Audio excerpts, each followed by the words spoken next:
Jesus, that what is thy name? It said we are legion, cause many devils or demons had entered into him.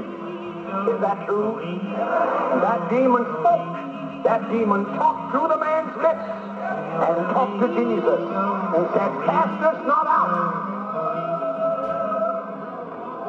Working in Bible days, Jesus in the 8th chapter of Luke came down to the country of the Gadarenes. There was a man there that had a legion of demons.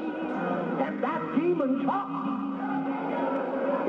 Jesus said, what is thy name? It said, we are legion, cause many devils or demons had entered into him.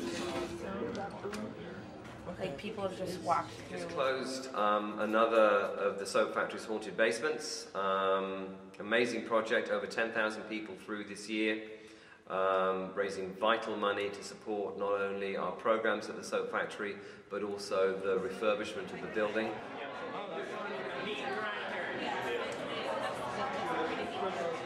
If people yell uncle, break character immediately, try to console them, get them out.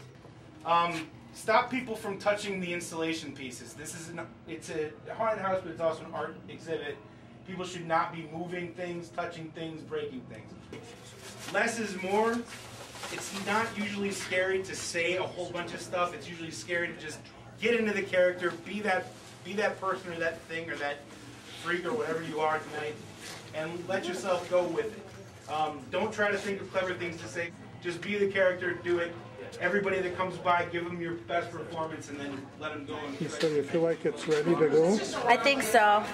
94%. A couple things missing tonight, but for the most part, everything got done and it looks really good. So I'm totally happy with it. I'm excited.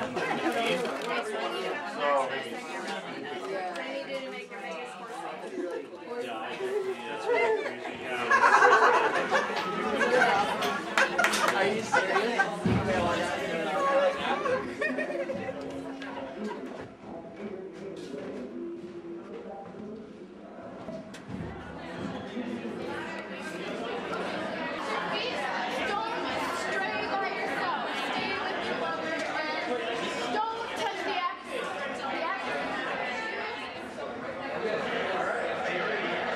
Yes, we are.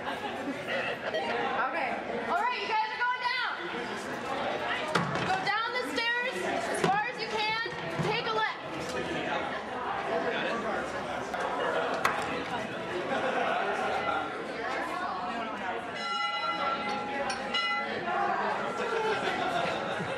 The first group is gone. I think very importantly for us as an arts organisation, part of the raison d'etre of the Soap Factory is to try and demonstrate to a generalised audience exactly the breadth of what artists can do. I think if you ask, the average person, what do artists do? They'll say, well, they paint, they make sculpture, and that's pretty much it. But I think if you come to a space like the Soap Factory, you'll see that artists can do anything. And artists get themselves involved in all different kinds of things.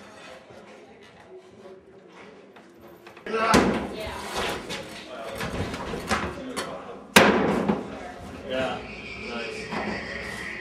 They'll probably just be looking up at me like, The first years, it was pretty raw. And it was all, again, artist designed, but we were trying to keep the basement's natural, weird, old factory effect. Because, I mean, just like the railings themselves, you look at them, are just, you can't weather metal to look like that without putting in a lot of work. And so all of that helps us set the stage. Surely someone wants to see the show. Oh, come on, come she. Here she is. 1, 2, 3. Ta-da! Look at her. She's so beautiful. Woohoo! Back away from the goods. That way. So a major performance and installation project like the Haunted Basement, I think is a key way of demonstrating to people that, that artists are an important part of society and do lots of other things other than just paint or sculpt. He's actually the one who originally thought of the basement. It was his brainchild. He was a volunteer at the time and just literally thought, this would be great. Why don't we have a haunted house here? This is a fantastic building. and his name is Chris Pennington. We had a submissions process and a juried submissions process for artist installations for the Haunted Basement. This will continue into 2011.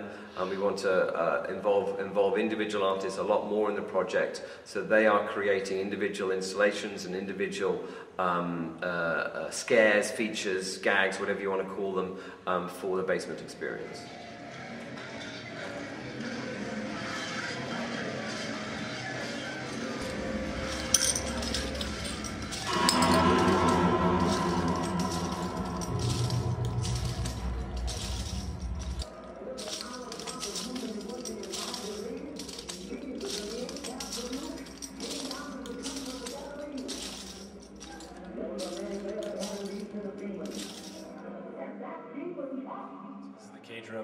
Started, it was designed by Lawrence McGish.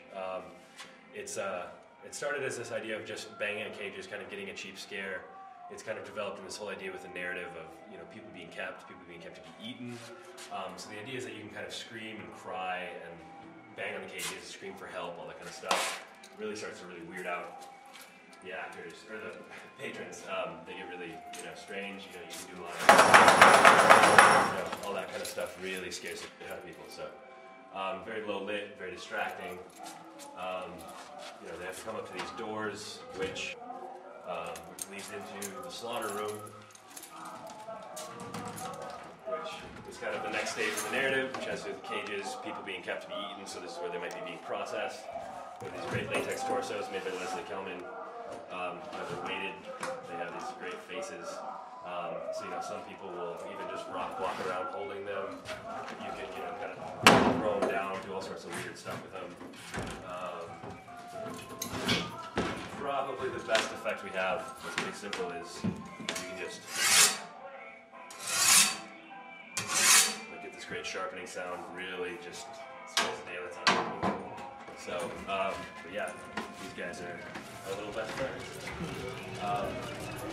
Come through here.